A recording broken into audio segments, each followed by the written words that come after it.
रामकृष्ण हरी मंडळी, तुम्हाला माहितीच आहे की परवा सायंकाळी देऊ येथून जगद्गुरू श्री संत तुकाराम महाराज यांचा पालखी सोहळा पंढरपूरच्या दिशेने आषाढी वारीसाठी निघाला. परंतु तुम्हाला माहीत आहे का, या पालखी सोहळ्याचा रथ ओढण्यासाठी बैलजोडीची निवड कशी केली जाते? चला तर जाणून घेऊया. परंतु त्या अगोदर तुम्ही जर वारकरी असाल तर आपल्या चॅनलला सबस्क्राईब नक्की करा. या पालखी सोहळ्यातील रथ खेचण्यासाठी एकूण 18 अर्ज आले होते. त्यापैकी देऊ येथील सुरेश मोरे व पिंपळे सौदागर येथील महेंद्र जिंजोडे यांच्या बैलजोडीची निवड करण्यात आली. हे दोन्ही कुटुंब वारकरी आणि माळकरी आहेत. यांच्या बैलांची नावे सोन्या आणि खासदार अशी आहेत. ही निवड संत तुकाराम महाराज संस्थानाचे अध्यक्ष, विश्वस्त आणि प्रमुखांसोबत 7 वारकरी निवड करतात.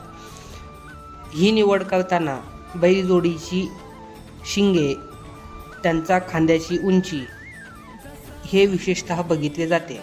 परंतु बैलजोडीला कशीही दुखापत झालेली चालत नाही.